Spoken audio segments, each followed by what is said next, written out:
다음으로 살펴볼 것은 러시아 극동지역의 지역주의입니다. 지역주의를 인종, 민족, 분리주의와 결합해서 생각하는 러시아 극동지역의 지역주의는 없다라고 말하는 경우도 되게 많습니다.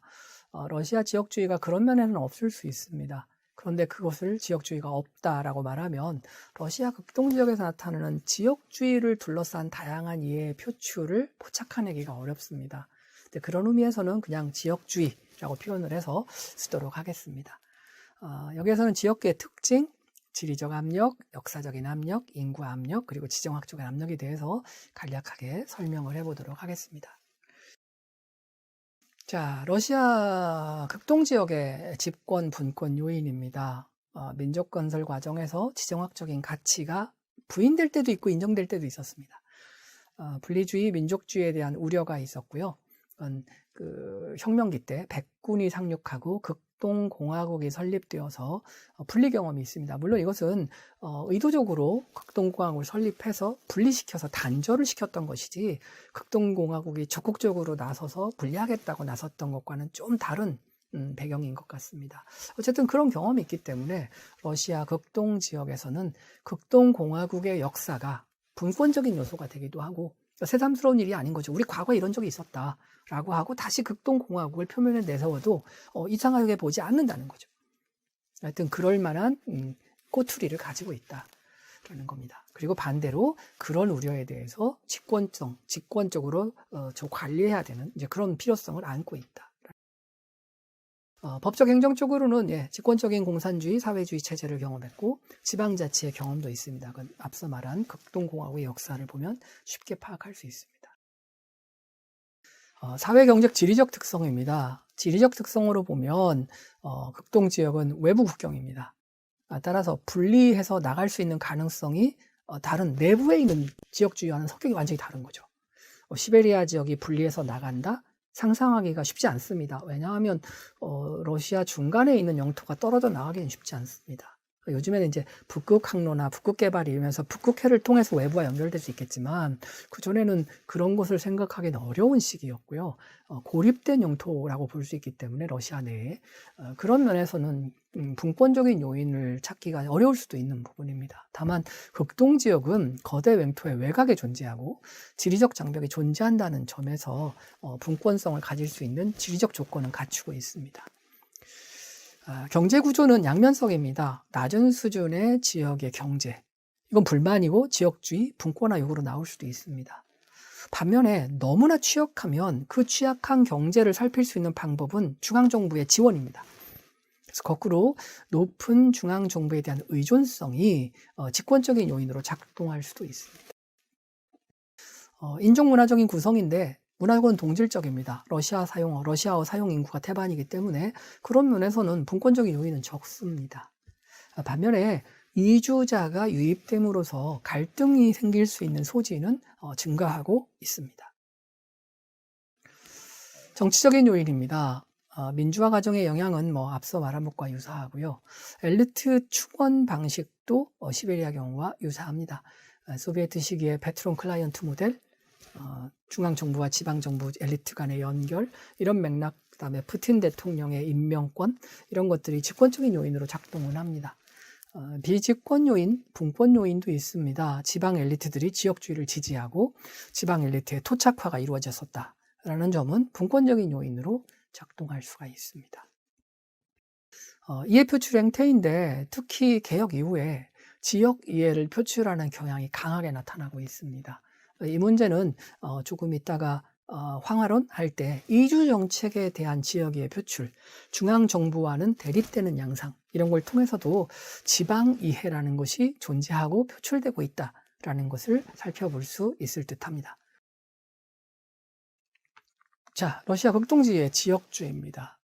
첫 번째로 생각할 수 있는 건 열악한 자연환경입니다. 보다 직접적인 요인이죠.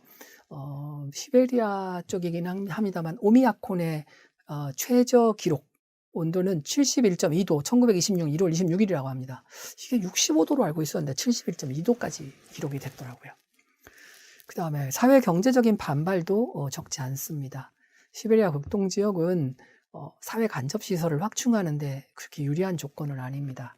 무엇보다도 인구 밀도가 낮아서 기간 시설을 깔기에는 도시 중심으로 깔 수밖에 없는, 그래서 도시와 도시를 연결하는 길, 그리고 도시, 이 정도밖에는 할 수가 없는 그런 지리적인 요건이라고 볼 수 있습니다. 문제는 소비에트적인 특성인데 고스트로이 국가건설단이 주택 같은 것을 보급합니다. 신청을 하면 인정이 되면 고스트로이에서 건설대가 나와서 주택을 건설해주고 가는 거죠. 시베리아적이 투자의 우선순위를 받지는 못했습니다. 그래서 주택 보급도 저조하고요. 온수 공급이나 이런 것들도 한계가 있었다고 합니다. 1990년대에 만들어졌던 89년, 90년에 만들어졌던 소비에트 인민대표자 대회, 소련의 마지막 의회 같은 거죠. 거기에서 시베리아 극동지역 대의원들이 나와서 오랜 시간 자신의 현실들에 대해서 이야기를 합니다. 우라늄, 방사능 오염에 관한 것들, 그 다음에 의료 서비스의 한계, 이런 것들을 이야기하는데, 오지에 사는 사람은 배 타고 기차 타고 사흘 걸려서 치료를 받으러 온다. 현실적이지 못하다. 수술을 받는 수술실이 난방이 안 되고 온수가 공급이 안 된다. 환자가 얼어붙을 듯이 차가운 수술대 위에 누워있다. 이런 것들을 이야기들을 합니다. 만성적인 노동력 부족 때문에 사실은 무슨 산업이나 사업을 일으키기도 쉽지 않고요. 생필품 부족 현상에 시달리게 됩니다. 소비에트 시기에는 생필품이 보급이 됩니다. 시장 경제가 되면 생필품을 구입해야 돼요. 근데 저 생필품이 이동거리가 높습니다. 정부 보조금이 사라지면 생필품 가격은 올라가게 됩니다. 결국은 다 생활 수준을 떨어뜨리는 요인으로 작동하는 거죠.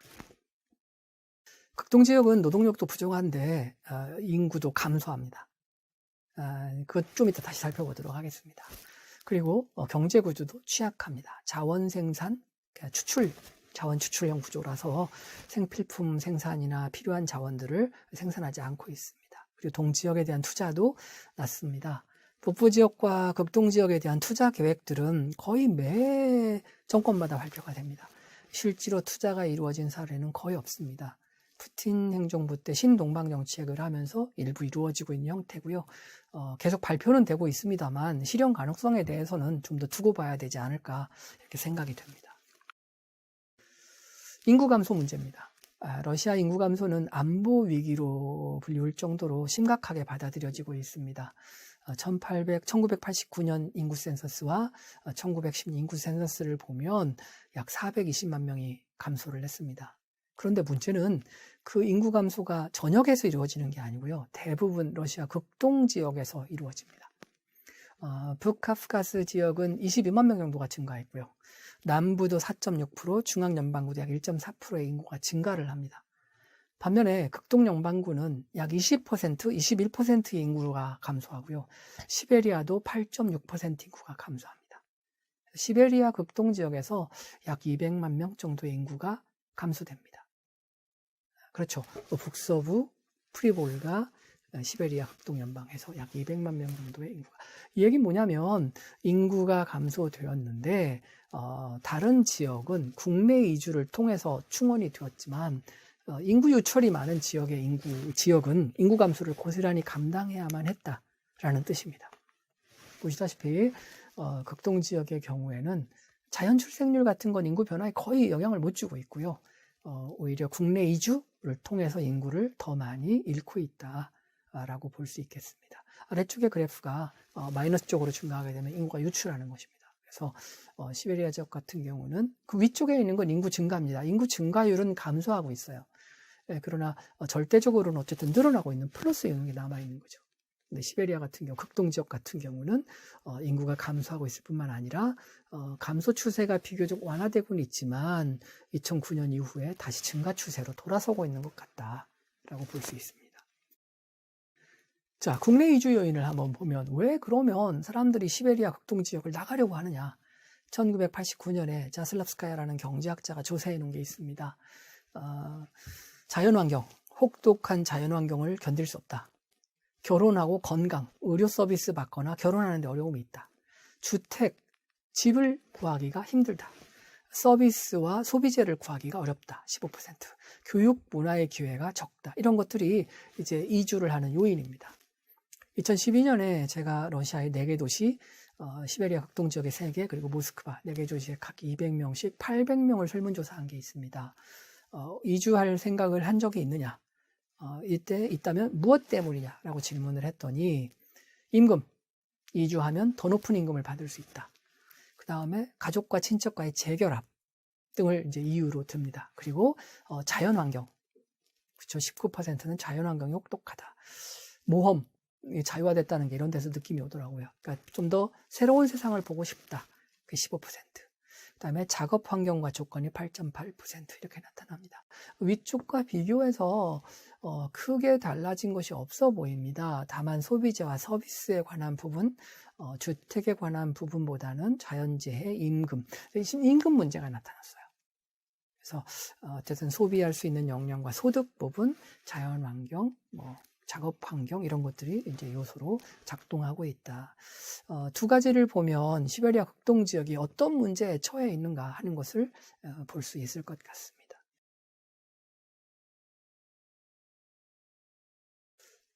여기에 대해서 러시아는 극동 개발 의지를 보여줍니다. 이건 최근 뉴스입니다. 러시아 극동 북극 개발부 장관이 한 이야기인데 시베리아의 자원 채굴 산업을 첨단 기술 및 청정 에너지 산업 지역으로 전환하겠다. 관광 산업을 발전시키겠다. 안정적인 주거 환경을 보장하고 교육과 의료의 질을 개선하겠다. 새로운 일자리 창출에 노력하겠다. 이렇게 이야기들을 하고 있습니다. 그리고 인프라 개선을 위해서 극동 양업 프로그램을 만들고 100여 개의 프로젝트를 운영하겠다. 이렇게 이야기를 하고 있습니다. 투자 계획이 있는 거는 좋은 건데 이게 얼마나 실천이 될지는 또 다른 문제입니다. 사실 이런 프로그램들이 적지 않게 꾸준히 발표되어 왔습니다. 다만 이제 한 가지 차이는 채굴 산업에서 첨단 산업으로 이전한다든지 그 다음에 주거 환경을 보장하고 의료 서비스나 이런 질을 낮추겠다는 것은 러시아가 특정 지역, 이 극동 지역뿐만이 아니고 사회 경제 전반에서 러시아 사회를 혁신하려고 하는 시도에서 이루어지고 있는 언급입니다. 그래서 저 내용 자체도 중요하지만 그 전체적으로 저런 일들이 벌어질 텐데 그 중에 얼만큼의 자원이 극동 지역에 배분될 수 있느냐의 문제처럼 보입니다. 그래서 저기에 따라서 극동 지역의 지역주의를 촉발했던 많은 요인들이 관리될 수 있을 수도 있겠다. 이건 앞으로 좀 더 두고 봐야겠다. 이렇게 이야기할 수 있을 것 같습니다.